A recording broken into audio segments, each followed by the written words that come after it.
Well, Jose, welcome back. How prepared, how much time did you guys get to rest before returning here after MSI and getting ready for the split? We got at least like 1 week, I think, right after we start screaming because the split starts pretty fast. So yeah, I think 1 week in overall. I think going through MSI and having 1 week before times it was like less than a week that you will have. So yeah, it's pretty nice. I think we had a good time. For you, like, how big was to see the progress you guys made from the beginning of the sprint, for early split before first stand to getting to a point where you were able to compete with T1? I mean, a lot of close interactions. Seems like you were always like a smite fight away every time. So, just overall, how do you feel about your team's growth in the last, 7 months?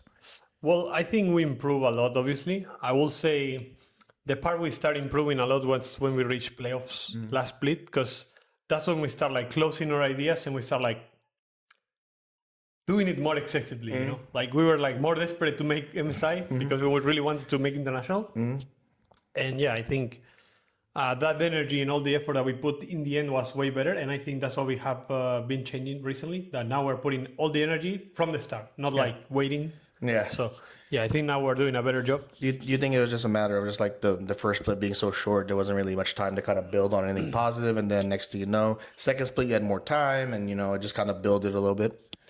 Well, I do think first split is kind of short. Yeah. Because it's like, I remember we play three best of You played three best of threes and then one best of one. So Yeah, so it was pretty fast, that one. I will say, not an excuse. I think second split was way longer, so you can build a lot of good habits throughout the split. And I think the split is sort of the same. So yeah, I'm excited to see how much we can improve at the end. I will say what we saw in MSI was what we wanted to see with our eyes, basically, Yeah. because sometimes when you internationally have this always like, can we match these teams individually? Can we play as good as them? Can we match lane phase? Can we do early and well? And I think all our answers were like pretty good overall. Yeah. And we had a good base and we just gotta keep working on our mid game. I think that was our biggest issue throughout the whole year. And yeah, I think now that is our only focus throughout the split and fights in general. I think we have a fairly good objective, and I think we can have a good split. It seems like the one thing that seems to separates like the Korean teams and basically BLG is literally the mid game and macro. Like what has been the biggest area that you guys have focused in the mid game, particularly to kind of make sure that it does not snowball to the point where you lose the late game is irrelevant. Well, I think the only thing it will be important for us is like silence. I think when you play against T1, these teams that play really fast, they punish really severely when you make a mistake. And by the waves, they do it very fast by pushing all the waves they can. And I think having that experience is same as Lyon, sorta, that they push waves when you make a mistake, that's fine. But they do it very more like aggressive, It's like, okay, they will die for it. And I think for us watching that kind of playstyle was like very like interesting. So yeah, we're just trying to see like a middle ground, because right now we're dying like 15 times per game. Yeah. But at the same time, we're like, okay, now this is good time, this is bad time. Yeah. So yeah, I think now we have a lot of room to fail and succeed, and we're just working to see how far we can go, how much we can learn. Yeah, so that's our objective right now. I think the biggest thing that people are saying is how strong the bot lane is right now with the mages roaming down there. But how big is it to have CoreJJ being able to kind of roam around and kind of make impact, kind of like the same way you do from the jungle position? It's like now you can go top, you can go mid, maybe JJ can go. Maybe you can go mid and then you go top. So it seems like there's a lot more flexibility in what you guys are capable of doing between you and JJ there. I think Core is a very creative player. I think watching, especially in scrims, like you can see some angles that are like weird, or you're like, this is maybe works, maybe doesn't work. But we try, I think sometimes he brings ideas that he thinks he might be good. Sometimes they work, sometimes they don't, I think some of them are like really high ceiling, and sometimes they can go very well. And yeah, I always like Core moving on the map with Bard, Camille, Shen, this type of champs that are really fun for him too, because he's like not laning bot at all, or sometimes, lane a bit and then you leave. So I think having him like free around the map is way better, especially for us as a team. But, I don't think this meta is going to stay that much. Yeah. I will say it was only MSI in like maybe 3-4 weeks, and then Riot's going to probably change it because I don't think people like it that much. But I'm having a nice time. I have two junglers. So Yeah, it's like- I mean, yeah, two junglers. I think that's the one thing that I've been hearing a lot. Is the support seems to having a lot of fun right now. Just being around. But overall, for you, the team seems to be rallying around like you, and just kind of having to, kind of building off the momentum that you built and kind of making the difference there. Like, do you feel pressure that how do you kind of like know when it's time for you to go and be the carry and kind of support everyone else? But then also, like, when is it time for you to take a step back? How do you know the difference between to push down the pedal or take the step back?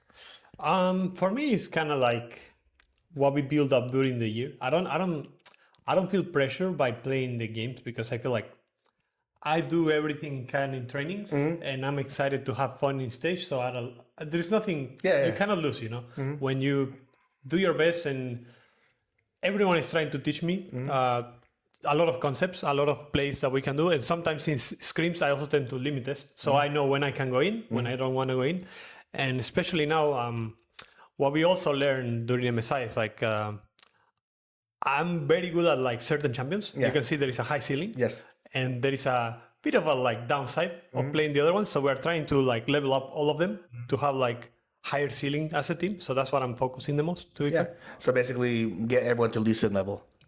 Myself, because I think my listen, is like highest ceiling I can, and other champions is like, it's not bad, but they go down. I can feel it when I'm playing. So I think for me that's my objective, this split. So do you ever get like, as players, do you guys ever get surprised when you get like the pick that you're like, oh, you're leaving with this for you, it's Lee Sin? Do you guys ever get surprised when you see a number like, oh, I can pick this right now? I mean, against Carmine, I was kind of surprised that they leave it open because I don't know. I felt like the spot was too good, but I also thought they had a plan, And I said it in interviews. I thought those type of moments, I'm like, there must be something I don't know, or I don't know. Maybe they thought about some picks. I thought they were gonna pick Rek'Sai, so that's why we banned it because I play against Yakin solo queue and he destroyed me with Rek'Sai against Lee Sin. So I was like, if is this guy gonna beat me, it's gonna be this matchup. So I don't want to leave it. So but it just, I mean, it always weirds me out when I'm watching the draft. Sometimes I'm like, you're giving him Lee Sin, right? You're giving him that, or like like whenever I see, like I think it was at EWC, I'm like, Kyria Bard, I'm not have to watch anymore. I think I'm pretty confident this is gonna go in this direction, like so. But overall, just how do you guys feel about like now trying to lift the trophy? I think that's kind of what the next goal is for you guys. I think, what is it going to take to kind of close that gap? And how close is that gap to Lyon, do you feel? I think most of the difference we have with Lions is like how they work as a team. I think the details that they work throughout the split is what made them better. And I think that's what we have to do as a team too. And that's the approach we are taking now as players. We are trying to give a lot of feedback and trying to help each other to improve and be better. And by doing this, the ceiling goes high immediately. When I say to Quid, you should not push this way, and Quid says you should not farm this camp, you should be here. That kind of helps and kind of like brings the team to conclusion. And we're like, when we're playing the game, we're all on the same screen and we're doing the same thing. So I think that's the biggest like stuff that we need to improve. And if we do it consistently over the split, I think we have a very good chance. I think last split, we had a moment like 2-3 bad weeks, and it was like a downhill, and then we ramp up in the playoff, luckily. So I don't think it's wrong to have down moments in the split because it's a long tournament, but it cannot be like it has to be shorter, or we have to be better at on those down moments. We have to be better, So Well, last question: how hard was seeing Messi not win the World Cup there for you? Pretty sad. I mean, honestly, as a Argentina Messi fan, of course, if you see he reached 3 World Finals. I don't know how many nations can say they reached the finals, Winning one was already good for us. Reaching finals again, crazy. Yeah. He's 39. He's 39. For me, it's like crazy that he reached. And losing to Spain, that was like undoubtedly the best team in the cup.